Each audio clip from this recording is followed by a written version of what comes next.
안녕하세요. 전세보증금. 이거 정말 우리한테 너무 소중한 자산이죠. 거의 전 재산인 분들도 많으실 거고요. 근데 이상하게도 이 중요한 돈을 지키는 방법을 우리는 제대로 배워둔 적이 없는 것 같아요. 그래서 준비했습니다. 오늘은 전세 계약의 시작부터 끝까지 사기를 완벽하게 막아낼 수 있는 그 모든 단계를 하나하나 짚어드릴게요.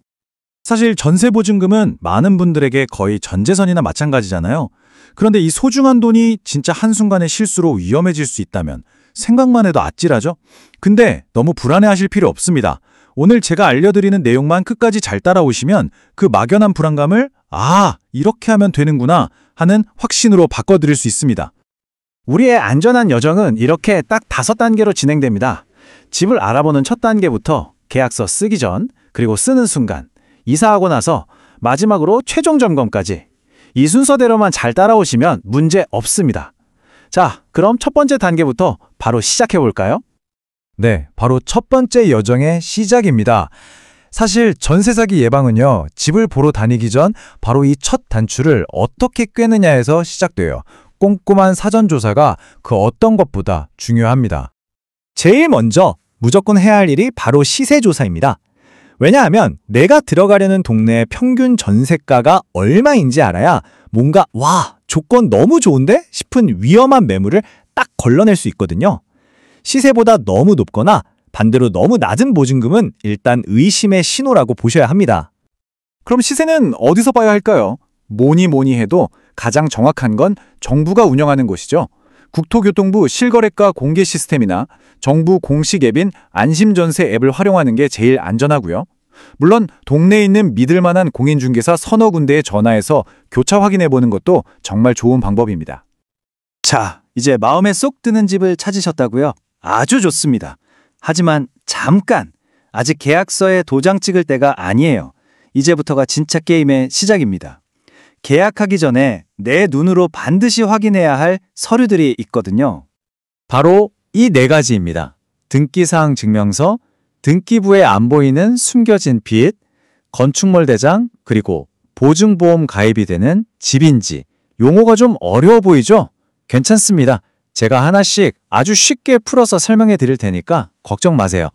자, 이 중에서 가장 중요한 서류, 바로 등기사항 증명서, 즉 등기부 등본을 어떻게 읽는지 알려드릴게요. 갑구를 딱 보시면 이 사람이 진짜 집주인 맞나? 혹시 집에 압류 같은 거 걸린 적 없나? 하는 걸 알 수 있고요. 을구에서는 나보다 먼저 돈을 받아갈 은행빚, 즉 근저당이 얼마나 있는지 확인할 수 있어요. 그래서 결론은 뭐냐? 을구가 깨끗하면 깨끗할수록 안전한 집이라는 겁니다. 근데 여기서 끝이 아니에요. 등기부만 믿으면 안 되는 게 바로 숨겨진 빚이 있을 수 있거든요. 그게 뭐냐면 바로 세금입니다. 집주인이 세금을 안 냈으면 그게 내 보증금보다 우선순위가 될 수 있어요.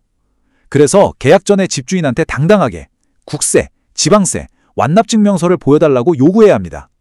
그리고 나보다 먼저 들어와서 살고 있는 세입자는 없는지도 당연히 확인해야 하고요. 자, 이제 서류 검토가 다 끝났습니다. 드디어 계약서에 서명하는 순간이 왔네요. 이 중요한 순간 절대 긴장을 늦추면 안 됩니다. 내 눈으로 직접 확인하고 내 권리를 지켜줄 문구를 반드시 넣어야 해요.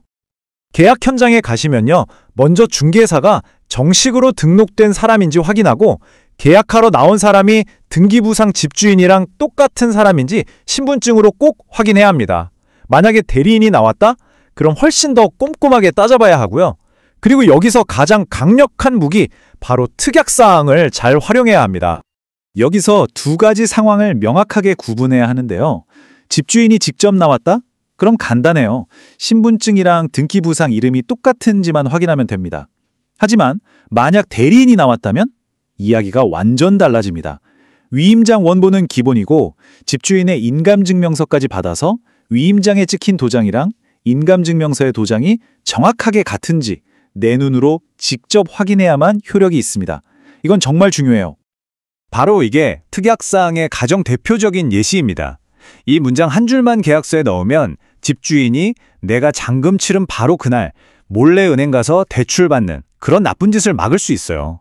이 약속을 어기면 계약을 바로 해지하고 손해배상도 받을 수 있다는 내용까지 추가하면 더 좋고요. 계약서에 도장 찍었다고 해서 이제 다 끝났다. 절대 아닙니다. 진짜 중요한 건 지금부터예요. 계약을 마친 후와 이사 당일 이 골든타임 안에 내 보증금을 법적으로 완벽하게 보호하는 조치를 아주 신속하게 해야 합니다. 자, 이 5단계는 그냥 외우셔야 합니다. 계약 끝나면 바로 확정일자 받고 이사하는 날 아침에 등기부 한번 더 떼보고 이상 없으면 집주인 이름으로 된 통장에 잔금 보내고 짐 풀기 전에 주민센터로 달려가서 전입신고까지. 이 모든 게 끝나면 마지막 안전장치로 전세보증보험에 가입하는 거죠. 완벽하죠? 여기서 대항력이라는 개념이 나오는데요. 이게 뭐냐면 쉽게 말해서 집주인이 바뀌어도 저 계약기간 끝날 때까지 여기서 살 거예요 라고 당당하게 주장할 수 있는 힘이에요. 이 힘은 실제로 이사를 해서 살고 있어야 하고 전입신고를 마쳐야 생깁니다. 그리고 중요한 건 이 2가지를 다 마친 다음날 새벽 0시부터 효력이 생긴다는 점이에요. 그리고 여기에 확정일자라는 도장이 더해지면 우선변제권이라는 훨씬 더 강력한 슈퍼파워가 생깁니다. 이건 뭐냐면 만약에 집이 경매로 넘어가도 다른 빚쟁이들보다 먼저 내 보증금을 돌려받을 수 있는 일종의 VIP 티켓을 받는 거라고 생각하시면 돼요. 그래서 이사 당일에 전입신고랑 확정일자를 같이 받는 게 정말 중요한 겁니다. 자, 지금까지 우리가 함께 살펴본 모든 과정을 딱 한 장으로 정리해 보겠습니다. 이 내용만 머릿속에 확실히 넣어두셔도 전세 사기의 90% 이상은 막을 수 있다고 저는 확신합니다. 자, 이것만은 꼭 기억하세요. 집 보기 전에 시세 조사, 계약하기 전엔 등기부랑 세금 완납증명서 확인, 계약할 땐 신분증 직접 보고 돈은 무조건 집주인 명의 통장으로, 그리고 가장 중요한 거, 이사하는 바로 그날 전입신고와 확정일자는 세트로 받기. 여기에 전세보증보험까지 가입하면 이건 뭐 거의 완벽한 철벽 방어죠. 아, 그리고 진짜 마지막 꿀팁. 이사하고 일주일쯤 뒤에 등기부 한번 더 떼보세요. 그 사이에 나쁜 변화가 없는지 최종 점검하는 습관. 이거 정말 좋습니다. 사실 전세 사기라는 게요, 우리가 정부가 부족하고 절차가 복잡하다는 그 허점을 파고드는 거거든요. 하지만 오늘 저랑 같이 쭉 보셨듯이 올바른 정보만 갖고 단계별로 꼼꼼하게 확인만 한다면 충분히 막을 수 있습니다. 이제 여러분은 그냥 집을 구하는 세입자가 아니라 내 소중한 자산을 스스로 지킬 줄 아는 아주 현명한 계약자가 되신 겁니다.